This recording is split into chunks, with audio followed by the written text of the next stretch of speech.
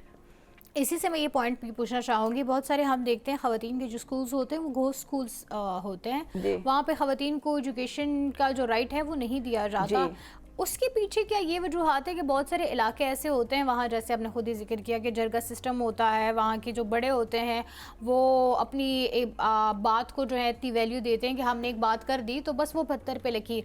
تو کیا وہ اس لیے کہ خواتین جب خود مختار ہوتی ہیں اور مضبوط ہوتی ہیں تو آپ نے جیسے کہا وہ ہر پہاڑ سے ٹکرا جاتی ہیں, تو کیا وہ ان کو ان اویئر اس لیے رکھا جاتا ہے کہ وہ مضبوط ہوں گی تو معاشرہ مضبوط ہوگا, اویئر ہوگا, پھر ہمارے خلاف بغاوت کرے گا؟ ایگزیکٹلی. دیکھیں ان کے ایسے بہت سے لاز ہیں یا پالیسیز ہیں جو کہ آج تک ہم لوگ سمجھتے ہیں کہ یہ کہاں کے زمانے کی باتیں, تو ہم لوگ تو پریشان ہوتے ہیں کیونکہ ہم لوگ تو ان چیزوں سے اویئر ہی نہیں ہیں. وہ لوگ اپنی چیزوں کو باہر نکالنا بھی نہیں چاہتے, وہ بتانا بھی نہیں چاہتے, وہ کہیں رولز کو فالو نہیں کرنا چاہتے, ان کے لاز نہیں ہیں, تو وہ یہ کہتے ہیں کہ آپ ہمیں انٹرفیئر مت کریں. تو اگر ان کے دیکھیں مرد جو ہیں ان کو تو انہوں نے بچپن سے نا ایک کہتے ہیں نا سکھا دیا ہوتا ہے کہ ان کے بلڈ میں ہوتا ہے کہ جی یہ تم مرد ہو تو تمہارے ہاتھ میں گن ہونی چاہیے اور تم نے قتل و غارت عام ہے اور چیزیں. لیکن جو خواتین ہیں وہاں پہ وہ جب سٹینڈ لیں گی تو آف کورس وہ نکل کے وہ ریالٹی شو کریں گی. جب ریالٹی شو ہوگی تو پوری دنیا دیکھے گی, جب دنیا دیکھے گی تو لوگ وہاں تک آئیں گے. Social media is very strong. 4 video ہی بن کے دیکھیں, ابھی کچھ عرصہ پہلے آپ نے دیکھا ہوگا کہ ایک لڑکا لڑکی تھے وہ بلوچستان میں, انہوں نے ان کو مار دیا کہ انہوں نے پسند کی شادی کر لی, تو وہاں پہ تو یہ عام سی بات ہے, لیکن اس کو پھر دبا دیا گیا. تو بات یہی ہے کہ وہ چیزوں کو وہ نہیں چاہتے ہیں کہ یہ آگے نکلیں, جو بھی سٹینڈ کرے, کیونکہ عورت رکتی نہیں ہے, عورت ڈرتی نہیں ہے. عورت ایک مضبوط, اللہ تعالیٰ نے نا ایک مخلوق اور ایک اشرف المخلوقات میں سب سے اسٹرانگ ایک کریچر بنایا ہے, جو کہ اپنا ڈیسیجن جب لے لیتی ہے تو اس کو اللہ کے علاوہ کوئی بھی اس کو ہلا نہیں سکتا. تو ان کو اس کی ویلیو کا پتہ ہے کہ ہماری عورتیں کتنی اسٹرانگ ہیں, تو وہ نہیں چاہتے ہیں. لیکن بات وہی ہے کہ ابھی آہستہ آہستہ تھوڑا آئی تھنک کہ ہم 2-3% چینجز آ رہا ہے. وہ کیونکہ انہی کے جو لڑکے ہیں وہ پڑھنے کے لیے جب آتے ہیں تو وہ بھی خواتین کے ساتھ جب ان کا انٹریکشن ہوتا ہے تو ان کو یہ پتہ چلتا ہے کہ عورتیں کتنی قابل ہیں, تو ہم اپنی عورتوں کو کیوں نہیں نکالتے. تو وہ پھر اپنی عورتوں میں کہیں نہ کہیں کوئی بھائی کوئی باپ سٹینڈ لیتا ہے اور پھر وہ ان کو لے کر آتا ہے. لیکن وہی والی بات کہ کچھ ایسی پالیسیز ہیں جو کہ آپ ان کو اوپن نہیں کر سکتے. وہ وہاں اوپن ہوئی نہیں تو وہ ایک بندہ جان سے گیا تو لوگ ڈرتے ہیں. دیکھیں زندگی میں لوگ کامیاب ہوں گے لیکن وہ پھر یہ کہتے ہیں کہ چلو اس چیز کو ہم نے چھوڑ دیا, ہم اس چیز کو نہیں آگے لے کر آئیں گے اور نہ ہم ذکر کریں گے. ان کو پھر کچھ پش ڈال دیتے ہیں, ان کو فورس کیا جاتا ہے کہ اگر تم جا رہے ہو تو تم نے یہاں کی کوئی بھی چیز کو آؤٹ نہیں کرنا. تو یہ چیزیں آپ میرے خیال سے کہ ہم جتنا بھی اس پہ ورکنگ کریں تو آئی ہوپ کہ کچھ سال پہلے یا بعد تو یہ کچھ چیزیں چینج ہونے کی شاید ہو جائیں گے. ابھی اب بات ہو رہی ہے, ہمیں باتیں سننے میں آتی ہیں, ایون پہلے صرف وومنز ڈے پہ خواتین بیٹھتی تھی, اب مرد حضرات بھی بیٹھ کے اپنا پوائنٹ آف ویو دیتے. تو آئی تھنک یہ چینج اگر ہمیں دیکھنے میں آ رہا ہے کہیں نہ کہیں یہ ایک مثبت تبدیلی نظر آ رہی ہے. آدمی میں تو بہت دیکھتی ہوں, میں نے پہلے کبھی نہیں دیکھا, اب آج کل نا معاشرہ وقت چینج ہو گیا ہے. آج کل جو لڑکے ہیں یا مرد ہیں وہ اپنی عورتوں کو سپورٹ کر رہے ہیں اور وہ خود بلکہ کہہ رہے ہوتے ہیں کہ کوئی بات نہیں, اگر ہم کام میں اپنے ہیں بھی اور ان کو ہمارا ٹائم چاہیے تو ہم ان کو ٹائم دیں گے. اور ان کی وہ آگے ان کا ساتھ بھی دیتے ہیں, ان کے ساتھ بھی کھڑے ہوتے ہیں, ان کو سپورٹ بھی گھر میں بھی کرتے ہیں, بچوں کے ساتھ بھی کرتے ہیں, کام میں بھی کرتے ہیں, ہر چیز میں دے آر سپورٹنگ. وہ کہتے ہیں کہ ہم دونوں برابر ہیں کیونکہ برابری آ گئی ہے, برابری آ گئی ہے. ایگزیکٹلی, کیونکہ برابری پہلے کہتے تھے مرد جو ہے وہ تھوڑا اس کا وہ اپر اس پر ہے اور عورت جو ہے ڈومیننٹ ہے, تو آدمی ہے, آدمی ذات ہے. لیکن آج کے لڑکے, میرا اپنا بیٹا ہے لٹرلی ابھی اس کی جب شادی ہوئی تو اس نے کہا کہ یہ ایسا کوئی کلچر نہیں ہے کہ مطلب میں کہوں کہ جی میں زیادہ ڈومیننٹ ہوں اس پر، تو اگر اس نے 3 کام کیے نا تو 3 مجھے بھی کرنے ہیں. اگر اس نے میرے ساتھ اگر پانی پلایا نا تو میں نے پھر اس کے ساتھ اور اس کو اس کے برعکس اس کو میں نے بھی کچھ کرنا ہے. رائٹ. تو یہ دونوں مطلب کہ ایک ساتھ بیلنس ہو کے چل رہے ہیں کیونکہ یہ برابری آ گئی ہے بہت برابری کاروبار. ہم اگر یہ دیکھ رہے ہیں کہ بہت ساری جگہوں پہ فیملی میٹرز میں یا گھریلو ڈومیسٹکلی جو دیکھ رہے ہیں ہم اس میں ہمیں ایون مرد حضرات اب کوکنگ بھی کر رہے ہیں, کچن کا بھی رخ کرتے ہیں, لیکن ہم یہ میں پوچھنا یہ چاہ رہی ہوں کہ کیا ہمیں بزنس انوائرمنٹ میں بھی وہ نظر آ رہا ہے, کارپوریٹ لیول پہ بھی وہ نظر آ رہا ہے, دفاتر میں بھی یہ نظر آ رہا ہے کہ ہاں برابری کا سلوک کیا جا رہا ہے. پہلے میں یہ سننے میں آتا تھا خاتون ایک اچھی سی او نہیں ہو سکتی. کیوں نہیں ہو سکتی یہ کوئی نہیں جان سکتا, لیکن خاتون ایک اچھی سی او نہیں ہو سکتی, خاتون ایک اچھا کام جو ہے وہ پراپر طریقے سے نہیں. تو کیا اس میں بھی برابری آئی ہے کہ خاتون اور مرد جو ہیں وہ ایک یکجا ایک جیسا ہی کام کر سکتے ہیں؟ جی بالکل. دیکھیں سی او نہیں بن سکتی تو آج آپ دیکھ لیں کہ زیادہ تر کمپنیز کارپوریٹ سیکٹرز کیا پرائیویٹ سیکٹرز کیا وہ اچھی پوسٹ پہ سب سے پہلے فیمیل کو ہی ہائر کر رہے ہوتے ہیں. بلکہ آج ایسا ہو گیا ہے کہ وہ جو مرد ہیں وہ کہتے ہیں یہاں خاتون بیٹھی ہے تو شاید ہمیں اپرچونٹی نہ ملے. تو آج کل زیادہ ہر فیلڈ میں آپ دیکھ لیں کہ جس فیلڈ میں بھی آپ جائیں تو وہاں پہ فیمیل کی ضرورت بن گئی ہے.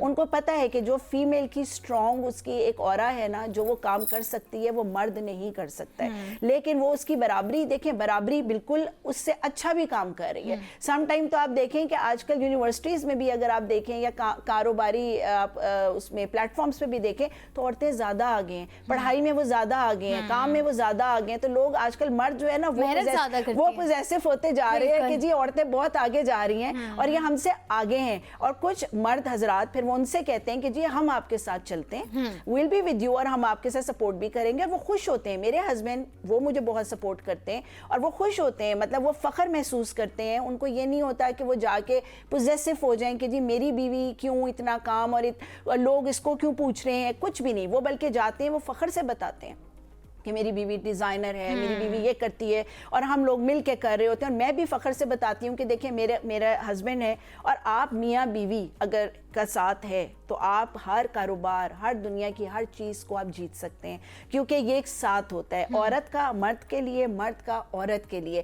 خالی عورت ہی اکیلی کچھ نہیں کر سکتی, خالی مرد بھی اکیلا کچھ نہیں کر سکتا. تو یہ بیلنس ہے, گاڑی کے 2 پہیوں کی طرح ہوتا ہے. ٹائر دیکھیں نا, گاڑی کے اگر ہم کہیں نا تو ہم وہی بات ہے کہ گاڑی تبھی چلتی ہے, بیلنس تبھی ہوتی ہے. تو اس لیے یہ ضروری ہے کہ ایک دوسرے کو سپورٹ کریں, خاوند بیوی کو, بیوی خاوند کو. اور یہ صرف آپ کے گھر پہ ہی بہتری نہیں لاتی بلکہ معاشرے کو بھی بہتر بناتی ہے, ملک کی معیشت میں بھی ایک مثبت کردار ادا کرتی ہے. آج کل حالات نہیں ہے کہ ایک بندہ صرف کمائے. پہلے ہو جاتا تھا زمانہ اور چیزیں اتنی ایکسپینسو ہر چیز ہوتی جا رہی ہیں, وہ ختم تھے, ریکوائرمنٹ بہت ہو گئی نا خواتین کی. بالکل ایسے خواتین کی نہیں, اب آئی تھنک وقت کی ضرورت بن چکا ہے, اور مہنگائی بھی بہت ہے. تو اس لیے بہت ضروری ہے کہ ہر خاتون جو ہے وہ اپنے خاوند کو خود مختار ہو, سپورٹ کرے, اپنے بچوں کے ساتھ بھی جو ہے ان کو سپورٹ کرے اور ایک اچھا اور ایک معاشرہ جو ہے نا اسٹرانگ معاشرہ بنائے اور اعتماد پیدا کرے اپنے بچوں میں بھی اور اپنے آپ میں بھی. بالکل, بہت شکریہ آپ کا, آپ کی تشریف آوری کا. بہت اچھی گفتگو رہی آپ سے اور بالکل آپ نے ٹھیک کہا.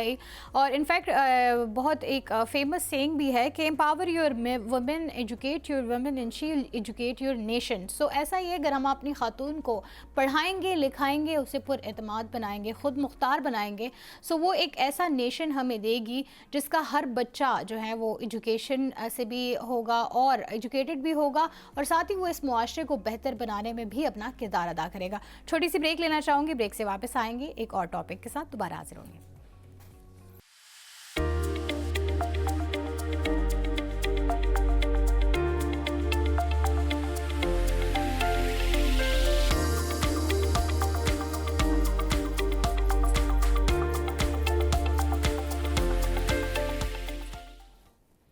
ویلکم بیک ناظرین. اس ٹاپک میں ہم بات کریں گے, جیسے سٹارٹ میں ہم نے آپ کو بتایا عالمی جو اس وقت سطح پہ جو سچویشن چل رہی ہے وہ خطے میں امن کے لیے خطرہ ہے, اور خوف ہراس کی جو ہم لہر دیکھ رہے ہیں اس سے کمیونٹی پہ بہت افیکٹ آتا ہے، سماجی طور پہ بہت سارے مسائل پیدا ہو جاتے ہیں، وسائل کی کمی ہو جاتی ہے، بے روزگاری آ جاتی ہے، کیونکہ ایون آج کل ابھی آپ لوگ دیکھ رہے ہیں بہت سارے لوگ ورک فرام ہوم کر رہے ہیں، ایک انتشار کی سچویشن جو ہے وہ کریٹ ہو چکی ہے۔ ایسے ٹائم پہ اسپیشلی ایسے ہی عالمی تنازعات جب ہوتے ہیں، اس دوران میں ایک اسٹرانگ کمیونٹی کیا کردار ادا کرتی ہیں، وہ کس طرح ایک معاشرے کو مربوط رکھتی ہیں، مستحکم رکھتی ہیں، جوڑے ہوئے رکھتی ہیں، یکجہتی رکھتی ہیں، اسی پر بات کریں گے کہ اس طرح کی کمیونٹیز کی، ایسے NGOs کی کتنی ضرورت ہے، اور اسپیشلی ایسی سچویشن میں جب حالات اتنے کشیدہ ہوں۔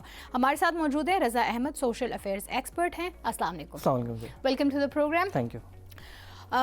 ایران اسرائیل امریکہ کی جو کشیدگی چل رہی ہے وہ ہر انسان کے لیے ہی بہت ایک کہہ سکتے ہیں، اس وقت خوف و ہراس بھی ہے، پریشانی بھی ہے، بہت سارے لوگ مینٹلی ویسے ہی ڈسٹرب ہے، اور اس روزمرہ کے جو معمولات ہیں وہ اس طرح سے خوش اسلوبی سے انجام بھی نہیں دے پا رہے۔ ایسے میں کمیونٹی بلڈنگ اور اسٹرانگ کمیونٹی کا کیا کردار ہوتا ہے؟ بالکل، یہ آپ نے جو ٹاپک مجھے میرے ساتھ آج شیئر کیا ہے، اور خاص طور پہ میں پوائنٹرس دیکھ رہا تھا اس پہ، جو امپورٹنٹ چیز سمجھنے کی ہے نا کہ ہم اب ایک جو گلوبل ورلڈ میں رہتے ہیں، ہم گلوبل ورلڈ کا حصہ ہونے کے ناطے ہمیں یہ سمجھنے کی ضرورت ہے کہ جو آپ کی ایک لوکل اکانومی ہے نا، اس سے نکل کے تھوڑا سا آپ کو گلوبل پرسپیکٹیو لینا ہے۔ تو ہم اس سے پہلے کہ ہم تھوڑا سا اس ٹاپک کو، موضوع کو تھوڑا سا کھولیں، یہ سمجھنے کی ضرورت ہے کہ ابھی تک یہ جب جنگ شروع ہوئی ہے تو ابھی تک اس کے کیا اثرات ہو چکے ہیں۔ تقریباً 40% جو کروڈ آئل ہے، گلوبل پرائسز اس کی بڑھی ہیں۔ یوریا کی جو قیمت ہے گلوبلی تقریباً 40% سے 50% کے قریب بڑھی ہیں۔ تقریباً 60% LNG کی پرائس گلوبلی بڑھی ہے، 60% کے قریب تھی۔ اب ان تینوں پرائسز کا ایک ڈائریکٹ امپیکٹ ہے ایک عام شہری پہ، آپ کی اور میری زندگی پہ۔ اچھا، اب ہم پاکستان میں اگر دیکھیں تو پاکستان میں سپلائی چین جو فوڈ کی ہے وہ آؤٹ ورڈس ہے کہ ہم لوکلی پیداوار زیادہ کر کے اور ہم باقی کی دنیا کو دیتے ہیں، لیکن ٹائم کے ساتھ اس جو فوڈ سپلائی ہے اس کے بہت سارے ویریبلز ہیں جس پہ امپورٹ فیکٹرز بھی ہیں، جو اس پہ امپورٹ ڈپینڈنٹ ہونے کی وجہ سے بھی افیکٹ کرتا ہے پورے سپلائی چین کو۔ اندازہ یہ ہو رہا ہے کہ تقریباً جون تک صرف 4.5 کروڑ کے قریب لوگ بھوک کا شکار ہوں گے، اس سے 4.5 کروڑ گلوبلی۔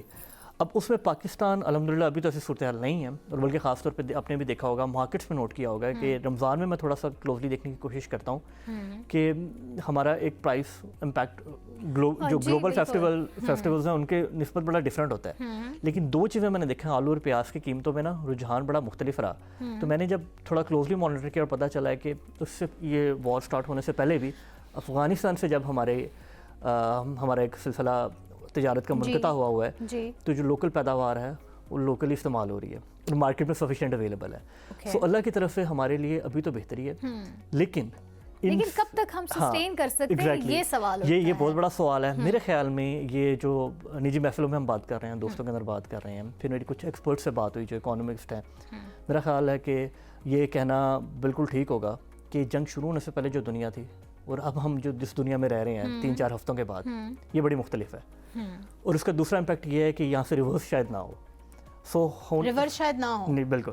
سو ہم جس دنیا میں اور جس اکانومی میں انٹر ہو چکے ہیں، جس گلوبل رجیم میں انٹر ہو چکے ہیں، یہاں سے نئے ایونیوز، نئے اپرچونیٹیز اور نئے چیلنجز آنے ہیں۔ اب ایک عام شہری کے طور پہ، اور خاص طور پہ آپ جب کہہ رہے ہیں کہ ایک سوسائٹی کے طور پہ ہم نے اس کو ہینڈل کرنا ہے، تو میرا خیال ہے سب سے پہلے ہمارا رسپانس اس کے لیے بڑا ڈفرینٹ ہونا چاہیے، ہمارا تھاٹ پروسیس بڑا ڈفرینٹ ہونا چاہیے۔ صبح جب ہم اٹھ کے ہم اپنے کاموں پہ نکل رہے ہیں، ہماری پرائورٹی ہے ایک 24 گھنٹے ہیں، اور 24 گھنٹے میں شام تک ہم نے وہ پرٹیننٹ گولز ہم نے کمپلیٹ کرنے ہیں۔ بالکل، اس میں ہمیں میرا خیال ہے تھوڑا سا چینج لانے کی ضرورت ہے، ہمیں ری پرائورٹائز کرنے کی ضرورت ہے۔ سب سے پہلے تو میری عید کی چھٹیاں نا اسی گفتگو میں اور اسی ریسرچ میں بہت زیادہ گزری ہیں کہ چھٹیاں کوئی نہیں گزاری، تو کیونکہ ہمارے تو جو 3-4 جو چھٹیاں ہوئی ہیں اس میں جو فیملی گیدرنگس ہوتی ہیں، سوشل گیدرنگس ہوتی ہیں، اس میں بھی ٹاپک رہے۔ پھر ایکس کولیگس جو ہمارے ہیں اور یونیورسٹی کے ریسرچرز ہیں ان کے ساتھ جو سیٹنگس ہوئی ہیں، ایک بات سمجھنے کی ضرورت ہے کہ ہر کسی کو ہمیں ایک جو ہمارا نیشنل بیہیویئر ہے نا، ایک نیشنل کنزپشن کا اور ہائی کنزپشن سوسائٹی کا،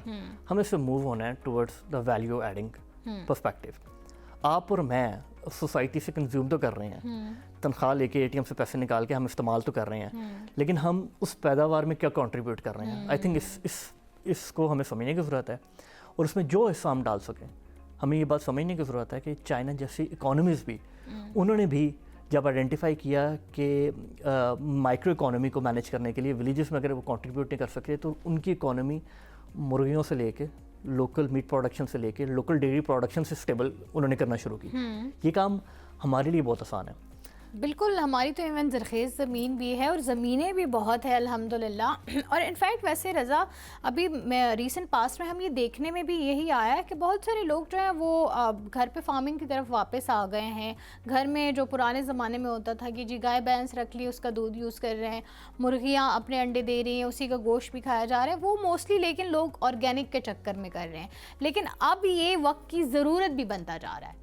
صرف وقت کی ضرورت نہیں بنتا جا رہا ہے, میرا خیال ہے آگے سروائیول یہ ہے. سروائیول ہمیں یہ سمجھنے کی ضرورت ہے کہ آپ نے دیکھا ہوگا بہت زیادہ رجحان ہوم اسکولنگ کی طرف جا رہا ہے اور ہوم اسکولنگ کے ریزلٹس بھی بہت اچھے آ رہے ہیں. ایگزیکٹلی. لیکن اس کے ساتھ ہمیں بچوں پہ جو توجہ دینے کی ضرورت ہے, بچوں کو سروائیونگ اسکلز ہمیں سکھانے ہیں. ان گلوبل وارز میں, ان گلوبل کرائسس میں بچوں کو یہ سمجھنا کہ شہری زندگی سے نکل کے جو سروائیول لائف ہے, دیہی زندگی ہے, وہی سروائیول ہے, وہ سروائیول ہے.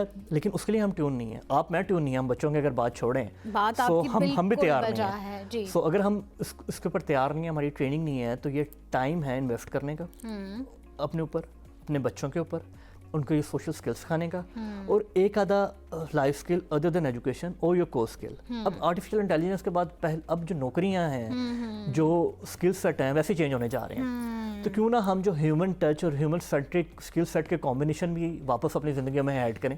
وہ جو ڈپینڈنسیز ہم نے انکلوڈ کی ہوئی, ہم نے ایکسکلوڈ کی ہوئی تھیں, اور ان ڈپینڈنسیز کے تحت ہمیں پیسے دے کے سروسز کرا رہے ہیں. تو ایک معاشرے کے طور پہ نہ صرف یہ اکانومی کو ریشیپ کرنے میں ہیلپ کرے گا, بلکہ ہمارے بچوں کو, آنے والی نسلوں کو ہمیں ریشیپ کرنے کی ضرورت ہے. یہ آپ نے بہت اچھی 2 پوائنٹس اٹھائے. میں اسی پہلے آپ نے جو ہوم اسکولنگ کی بات کی, ہم اس طرف آئیں گے. اس کے بعد پھر ہم ڈپینڈنسیز پہ آئیں گے کہ ہم بچوں کو کس طرح ایجوکیٹ کر سکتے ہیں. ہمارے تو آج کل بچے فون ہی نہیں چھوڑتے ہیں, تو ہم ان کو اسکلفل کس طرح بنائیں.